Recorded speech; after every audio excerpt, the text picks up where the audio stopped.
शीतला माता की पूजन का विधान है, उस विधान में कोई गर्म चीज की महत्वता नहीं है क्या? कोई गर्म चीज की महत्वता? फिर भी दुनिया के लोग अपनी बुद्धि लगाकर माता की जब पूजन करने जाते हैं तो वहां अगरबत्ती भी जलाते हैं और दिया भी जलाते हैं। अब एक तरफ तो तुम माता को ठंडा पानी का भोग लगा रही हो, एक तरफ तो ठंडा भोजन चढ़ा रही हो, एक तरफ तो ठंडा का प्रयास कर रही हो, और ऊपर से माता को तुम दिया लगाकर अगरबत्ती लगाकर तुम माता को सम्मुख में गर्म तत्व को प्रदान कर रही हो, और फिर आकर कहती हो कि मेरा बच्चा क्यों बीमार पड़ता है, मेरे पति को आगे बार बार ये कष्ट क्यों आता है, घर में लोग चिड़चिड़े क्यों हो जाते हैं, घर में लोग क्लेश क्यों करते हैं, आखिर कारण क्या है? तो कारण तो तुम खुद हो कि जो चीज लिखी है वो ना करते हुए दुनिया जो कर रही है तुम वो करना चाहते हो। तुम भगवान की पूजन उस विधान से नहीं करना चाहते जो विधान शास्त्रों में।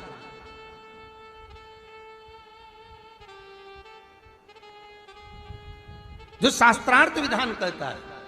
महाराज, शीतला माता की पूजन में कहीं ऐसा लिखा है कि तुम दिया लगाना, अगरबत्ती लगाना? शीतला माता की पूजन में लिखा है 1 लोटा पानी लेना, उस जल में पुष्प आदि लेकर माता को ठंडा भोजन का सुंदर भाव से माता का स्नान कराकर पूजन करना, अर्चना करना, कुंकू, चावल, रोली, मोली जो चढ़ा सकते हो, चुनरी, वस्त्र आदि जो चढ़ाना हो चढ़ाओ। पर यह नहीं लिखा कि तुम दिया भी लगाना कि अगरबत्ती भी लगाना, क्योंकि गर्म तत्व वहां चाहिए माता। वो शीतल है, शीतला। और अगर तुम दिया लगा भी रहे हो, मान लो दिया अगर तुम लगा भी रहे हो तो उसके सम्मुख ना लगे, उससे दूर, बहुत दूर। शीतला माता की पूजन होती है ठंडे समय में, शीतल समय में। शीतला माता ने यह नहीं किया कि रोटी बना के उठो और थाली लेके लाइन में लग जाओ। तुम देखना, शीतला माता की पूजन करने लोग जाते ना शीतला सप्तमी, शीतला अष्टमी पे, बस 11 बजे तक तो रोटी बनाती रहेगी, सामान बनाती रहेगी, 1-1.5 घंटा में ठंडा हुआ, 12:30 बजे उठ के सीधे लाइन में लग जाएगी, जल्दी से पूजन करके सो जाऊंगी, काम खत्म। शीतला माता ने भी सोच लिया, बस तूने मुझे बेवकूफ बनाया, अब रुक जा तू। 11 बजे तक भोजन बनाया, 10 बजे तक भोजन बनाया, 1 बजे रात को लाइन में लग गई पूजन करने के लिए। 1 बजे रात को, न जाने किसने पहला दी कि 1 बजे रात को लग जाओ लाइन में, सुबह तक पूजन करके अपने घर आ जाओ, फिर आराम से आके सो जाओ। अब इतनी जल्दी क्या है भगवान के पूजन की? माँ की पूजन करने जा रहे हो, माता से लाड़ लड़ाने जा रहे हो, अपनी माता से अपने दिल की बात कहने के लिए जा रहे हो, अपने स्नेह की बात कहने के लिए जा रहे हो, तो धीरे धीरे प्रेमवश आनंद से माता की आराधना शीतल समय में, ठंडे समय में। ठंडे समय का मतलब है भीतर से ठंडे होकर, अपने भीतर से ठंडे होकर। अब अपने भीतर तो ठंडा ही है ही नहीं ना, जल्दी जल्दी चलो, और आदि बहुत पतली खुशी है, और और ये कितना बड़ा कपड़ा थाली पे ढाक ढुका के लाइन में खड़ी है शीतला माता। शीतला माता, या हाथ में लोटा या हाथ में थाली, और इतनी देर में पड़ोसन निकल के बाजू में से जा रही थी और लोटा थोड़ा सा ढुल गया। अब यहां शीतला माता की पूजन करनी आई और ये हो गई चंद्र घंटा। लोटा जरा सा ही पानी का झलका, देख के नहीं चल सकती। ठंडा भोजन हाथ में, लोटा ठंडा पानी का, और अंदर अग्नि। शीतला माता भी कह रही इसको अजान दो पहले, इसको। क्या मतलब? भीतर से शीतल होइए, भीतर से ठंडे होइए। चित्त, वृत्ति, मन जब भीतर से शीतल होगा, ठंडा होगा, तो मेरी शीतला माता, तुमने पूजन करा ना करा, मेरी शीतला माता प्रसन्न हो जाएगी। बस भीतर से शीतल होइए, ठंडे होइए भीतर से। एक शीतल आरती होती है, मेरी जीजियों बड़े सावधानी से सुनिएगा। एक शीतल आरती होती है। कभी अगर तुम्हारे जीवन में अगर कभी तुमको ऐसा लगे कि रोग बड़ा भारी हो चुका है और बहुत भारी रोग मुझे घेरता जा रहा है, या डॉक्टर को दिखाने जा रहे हो और तुम्हें ऐसा लग रहा है कि डॉक्टर कोई बड़ी बीमारी बताएगा, तो उस समय पर शीतल आरती का प्रयोग करें। एक पुष्प हाथ की हथेली में रख लीजिए, एक पुष्प हाथ की हथेली में रख लीजिए, और यहां तक शास्त्र कहता है अगर हो सके तो आंकड़े का अगर पुष्प मिल जाए, तुम्हारे यहाँ क्या बोलते हैं उसको, मंदार का फूल, आंकड़े का फूल, अकौए का फूल, जो शंकर भगवान पे चढ़ता है, छोटा सा होता है, घुंघरू जैसा होता है वो, उसको तुम्हारे यहाँ क्या बोलते हैं हरियाणा में? आंख का ही पुष्प बोलते हैं। आंख का पुष्प मिल जाए तो ज्यादा अच्छा है।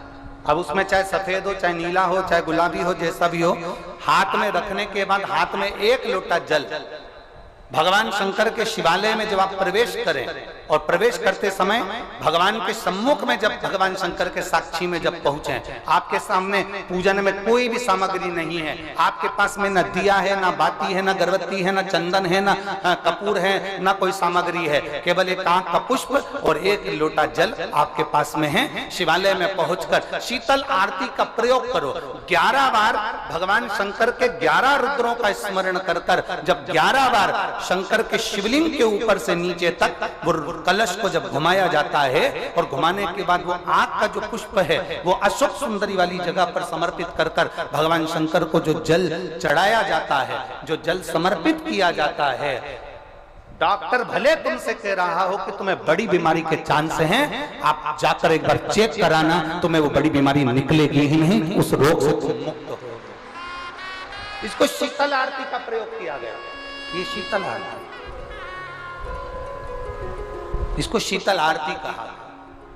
शिव की प्राप्ति का, एक रोग से मुक्त होने का। अब आपसे कोई कहे कि ये शीतल आरती का प्रयोग सबसे पहले किसने करा, तो आपको ध्यान लगाना है इस प्रयोग को। सोमनाथ जी की कथा का स्मरण करिएगा, सोमेश्वर की कथा का स्मरण करिएगा। नीम के वृक्ष को स्वयं देवी का प्रतिबिंब माना जाता है, नीम के वृक्ष को स्वयं माता का प्रागट्य उत्सव माना जाता है, नीम के वृक्ष को स्वयं देवी का भाव वर्णित किया जाता है। और बहुत सुंदर बात है महाराज जी,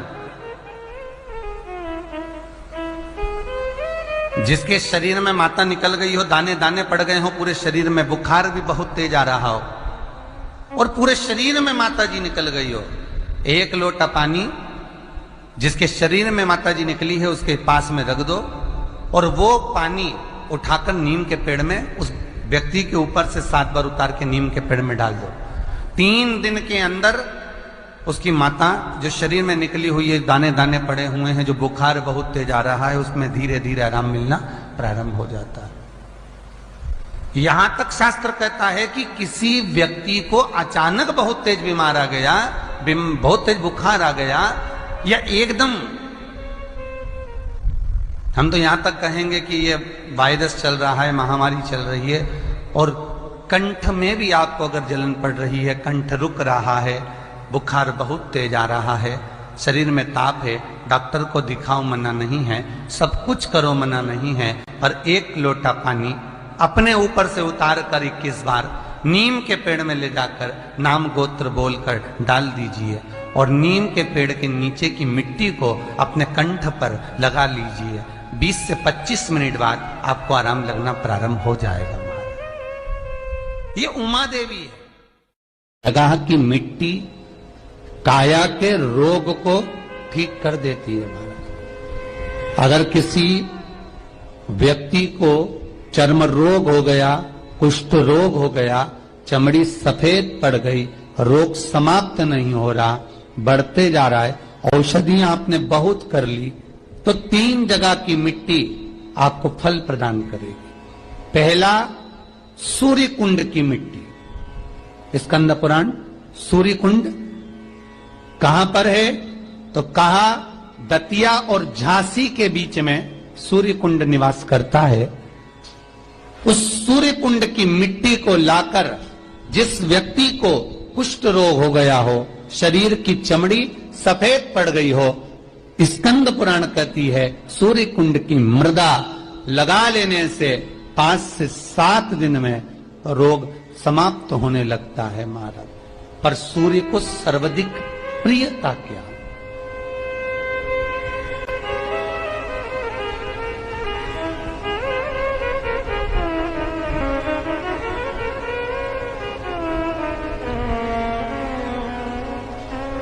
सर्वाधिक प्रियता सूर्य को क्या?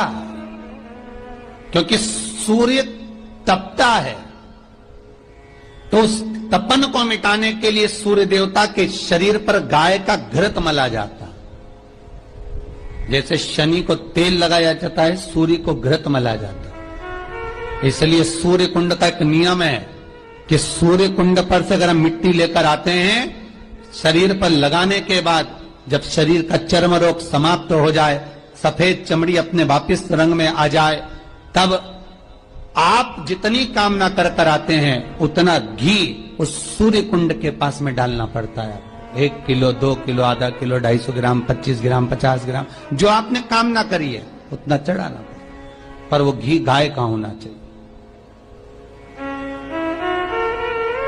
और उस घी का प्रयोग कोई नहीं कर सकता। इसलिए आज भी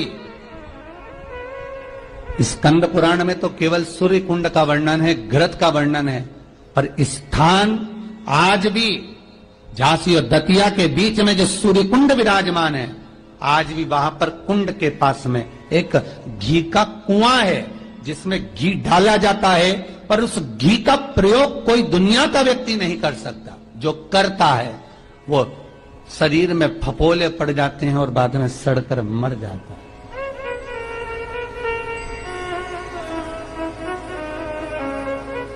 घृत है, पर गंध नहीं, घृत है।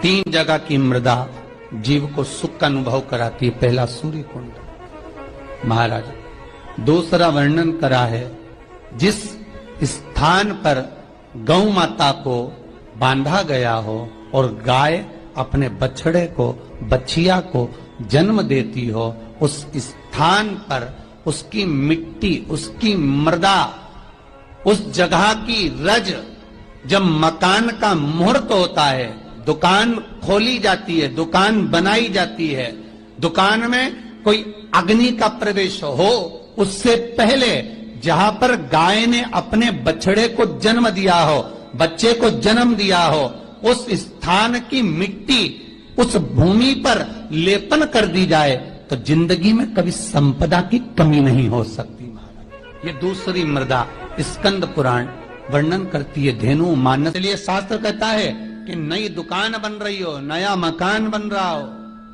महाराज, नई कोई प्रॉपर्टी आपने खरीदी है और उसमें कोई व्यापार चालू करना चाहते हो, तो पहले गाय जहां पर बछड़ा बछिया को जन्म दिया हो, भले पहले दिया हो, पर जमीन तो वही है, रस तो वही है, वहां की मिट्टी का लेपन करने से वो सुख, वो आनंद, वो संपदा बढ़ जाती है।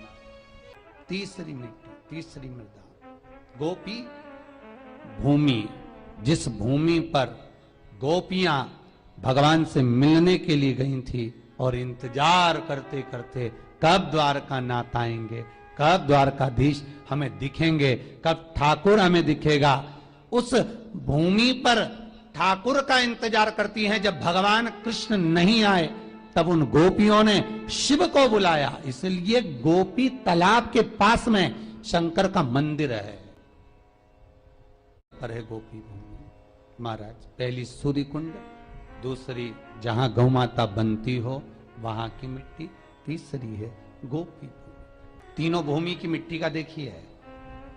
सूर्य कुंड की मिट्टी काया का रोग ठीक कर रही है, गौ माता के बंधने की मिट्टी लक्ष्मी की वृद्धि कर रही है, और गोपी तालाब की मिट्टी आपको भक्ति प्रदान कर रही है।